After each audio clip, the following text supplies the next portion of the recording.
संगत जी, मैं गुरु जी का मंत्र जाप करके शुरुआत करती हूँ। ओम नमः शिवाय, शिव जी सदा सहाय। ओम नमः शिवाय, गुरु जी सदा सहाय। संगत जी, आजकल पंजाब के हालात बहुत ही दयनीय होते जा रहे हैं। वहाँ पर रावी, सतलुज और चेनाब नदियों के पानी ने सब डुबा दिया है। लोगों के पास वहाँ घर, कपड़े, खाने की वस्तुएं होते हुए कुछ भी नहीं है। सब कुछ ख़त्म हो गया है। घर, परिवार, उनके खेत, उनके पालतू जानवर, सब बर्बाद हो गया है। ऐसे में हमें बढ़ चढ़कर आगे आकर के उनकी मदद करनी चाहिए।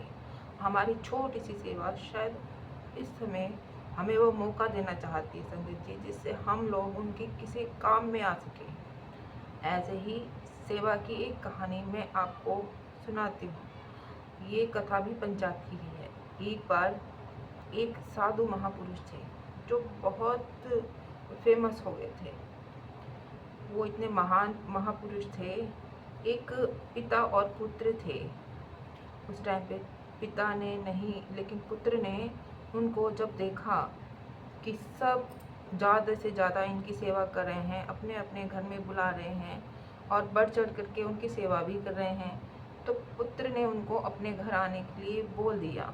अब पिता जो था वो उसको गुस्सा करने लगा कि हम लोग तो मजदूर हैं बेटा, इतना तो हमारे पास है नहीं कि हम उनकी सेवा भी नहीं कर पाएंगे।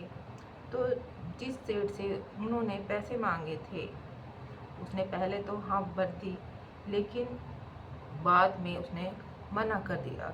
जब उन लोगों ने मिठाई और खाने का इंतज़ाम करवा लिया, उसके बाद उसने मना कर दिया। अब वो हलवाई पैसे मांग रहा था, लेकिन उनके पास पैसे देने के लिए नहीं थे।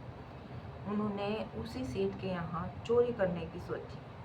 तो वो दोनों पिता पुत्र छत में छोटी जाली होती थी पहले, वहाँ से घुस गए ऊपर छत पे से। तो पुत्र ने जो पैसे थे वो पिता को पकड़ा दिए।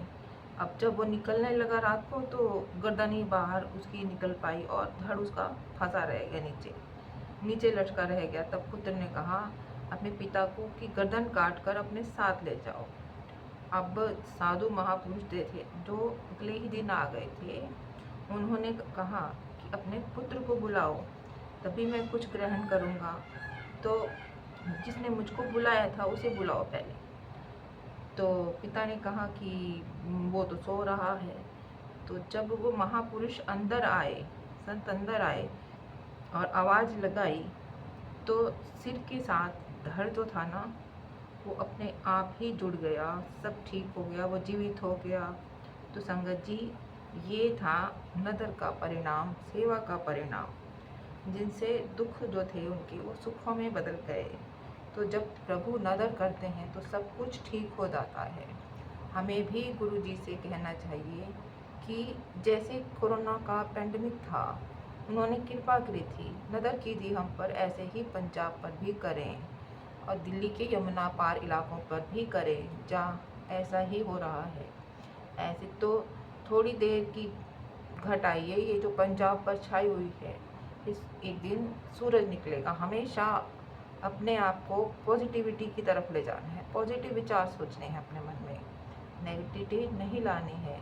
जय गुरु जी संगत जी। शुक्राना गुरु जी, अनंतम अनंतम शुक्राना।